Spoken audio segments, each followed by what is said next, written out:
Hi there guys, and welcome to another Cardiff Sports Nutrition video. Today we're joined with Dr. Paul Rimmer again. Leading on from the series we did the last few weeks on macros and macronutrients, we're going to kind of follow on from the carbohydrate video and talk today about insulin sensitivity. It's a term that's it's been thrown around a lot recently. We're just going to break it down and tell you exactly what it is. So basically, when you eat carbohydrates, the effect this has on your body is that it increases blood sugar levels.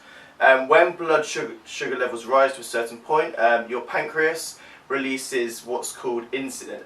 Insulin is what's used to break down and deposit glucose, which is formed from the carbohydrates, and to disperse it within the body.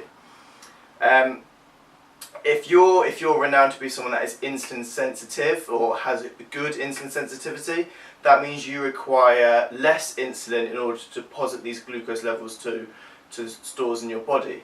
The greater amount of insulin you have in your body, the greater amount of insulin you need. This is what can lead to what we know as insulin resistance.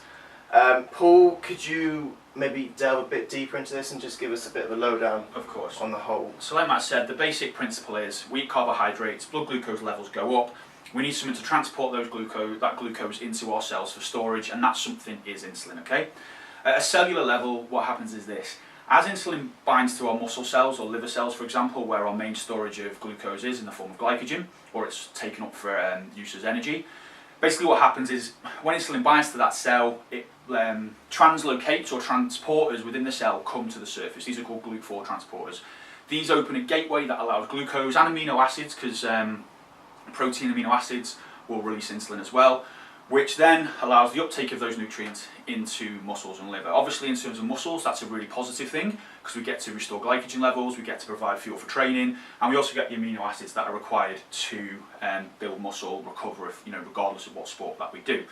The important consideration here is that under normal circumstances we get a proportionate response of the amount of insulin that we produce compared to the amount of carbohydrate that we eat. So the more carbs we eat, the more insulin we'll produce. Yes, the digestion and absorption rates of like high GI and low GI carbs and different glycemic loads and things will impact on that, but fundamentally the more carbs you have, the higher the amount of insulin will be over a period of time anyway. Okay, so the problem with poor insulin sensitivity is that we get a disproportionate insulin response. So this means that we're having more insulin pumped out to do the same job as, for a smaller amount of carbs than we actually need. So what causes poor insulin sensitivity? Well, it's something to do with when we talk about insulin binding to a cell, these transporters that locate to the cell surface that allow the uptake of glucose and amino acids, something disrupts that signaling. So as insulin binds to the cell, these transporters don't effectively and officially move to the surface. So the pancreas is still detecting high blood glucose levels, so it keeps churning out more and more and more insulin. Now insulin gets a bad reputation as a hormone because it's also a fat storage hormone. Ordinarily, the right amount of insulin at the right time, so the right duration, isn't problematic for fat loss. It's actually beneficial in terms of muscle gain and so on and so forth, muscle protection, muscle growth. The problem is if we get too sustained the release of insulin for too long, that's disproportionate to the amount of carbohydrates that we're eating, that's going to lead to fat deposition and fat storage.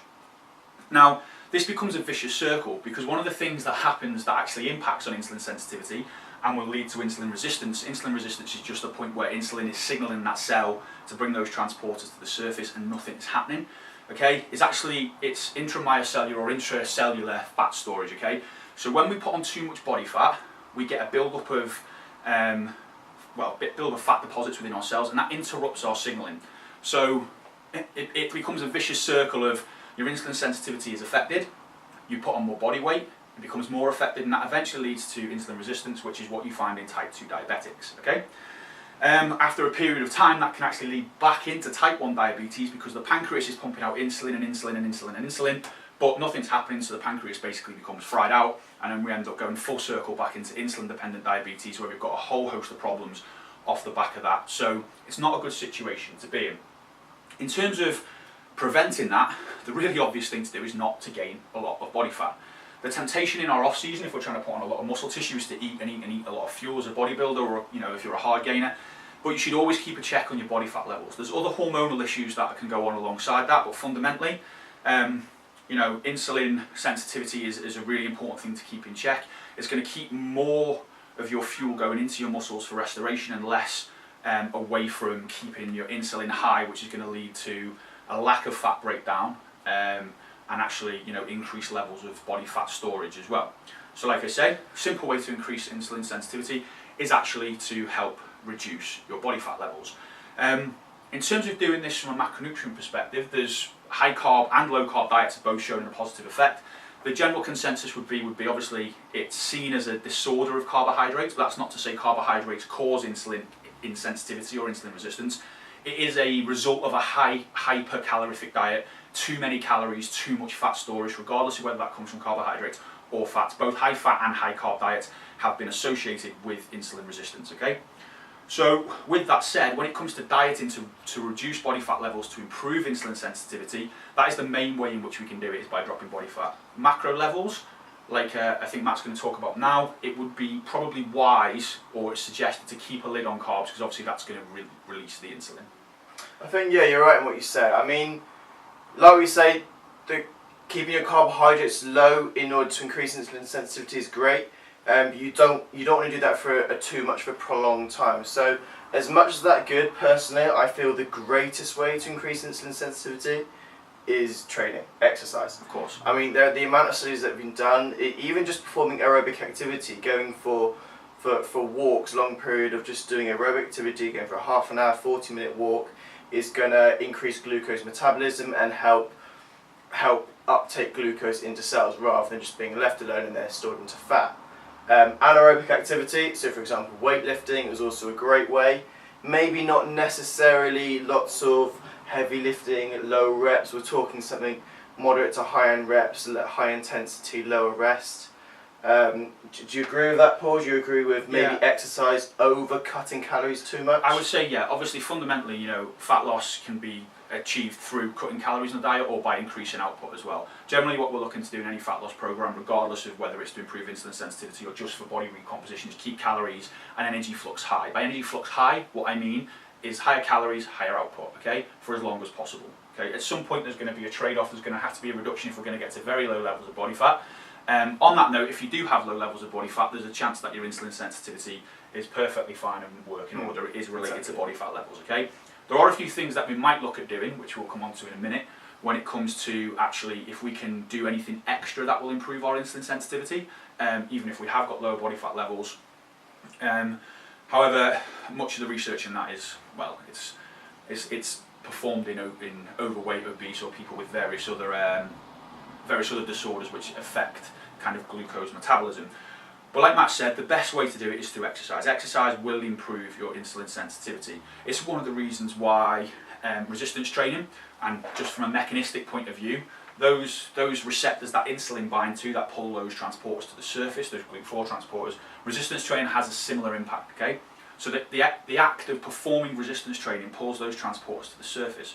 So this means that even in people who have poor insulin sensitivity, actually you can be improving their function and allow them to have some carbohydrates in and around their training, because it's going to be transported that little bit easier without the need for the pancreas to be churning out that extra amounts of insulin, okay? It's also one of the reasons why they suggest if you're going to refuel with your higher GI, faster digestion and absorbing carbs, you do that after training. Okay, so it's not necessarily to spike your insulin response, but it's also that actually your body is doing some of that work for you. It's actually helping transport those nutrients and actually maintaining a lower insulin level to do that, which might help, it's proposed to help, keep leaner levels of body fat whilst encouraging refueling and so on and so forth. So I think we'll pretty much talk about what we want to talk about for this video. I think just quickly, if you're someone who's maybe overweight and is worried about insulin sensitivity, look at it as a whole spectrum in terms of do your exercise. You probably do need to reduce your calories to a certain extent. If you're someone who just wants to play around with it, wants to see how insulin sensitive they are, or just wants to increase it because they're someone who likes to train, there's lots of methods out there, isn't it? I mean, one thing I like to do is carb cycling. So periods of times, whether that be a day, 2 days, of going very low carb, which is going to increase insulin sensitivity, and then having 1 or 2 days where you have a relatively high carb day. And from those previous days of having low carb, because you're going to be slightly insulin, you're going to have a high insulin sensitivity then, this high amount of carbohydrate is going to be converted into glycogen and stored in your muscle cells rather than being stored as glucose, and eventually stored as body fat. I know this is a bit of a dodgy one, but intermittent fasting, periods of time without eating at all, it doesn't have to be days. I mean, I've tried it before where I would just go a morning, maybe not eat a meal until 11, 12, 1, and just having a good 12 to 16 hours without eating is going to increase in sensitivity. Yeah, it's an interesting thing. Generally speaking, I'm not pro any kind of diet strategy. I'm pro what works for you as an individual, but it does show some promising evidence, particularly in males, slightly different in females. If you're going to use intermittent fasting protocols, mechanistically, I'm not sure the reasons behind that. I've not seen it described anywhere. I could be wrong, so I'll look into that anyway, maybe come back to that at a later date. Mechanistically, but it does appear that fasting protocols, probably just through the extended periods of not having carbohydrates in the diet to improve sensitivity, and probably something to do with the fact you're taking carbs in a shorter amount of time, might have something to do with opening a gateway that allows the door to be forced open into the cell a little bit more as well. Like we say, it's something, we're not saying do it, it works, it's saying if you're looking to play around with it, give it a go. Give it a go. So I think on a final note, one thing we're not going to discuss in too much detail here because we'll get carried away. If you check out the blogs on the Cardiff Sports Nutrition website, www.cardiffsportsnutrition.co.uk, I think it's /blogs, you'll find on there we've actually done a blog piece which looks at insulin sensitivity from a supplement perspective and what you can do to improve that. Talked about some of the studies in there that might be beneficial to you even if you've got leaner body mass levels, but unfortunately there's things like glucose disposal agents which might help in terms of refueling after periods of depletion if you're a bodybuilder, for example. These things have got lots of good anecdotal evidence. In terms of blood glucose control, they've got some good evidence for those sort of things as well. However, we've discussed that in greater depth in the article, so go away, have a read of that as well, and you can go and make your own conclusions on how effective those things are. I've given kind of a fairly balanced argument on those in there. Brilliant. Thank you again, Paul, for coming in. We'll leave it there, guys. As always, please let us know what you want to see, anything you guys want us to talk about, not necessarily just nutrition. If you want us to talk about training, supplements, please either let us know, comment below, and thank you very much, guys, and we shall see you soon.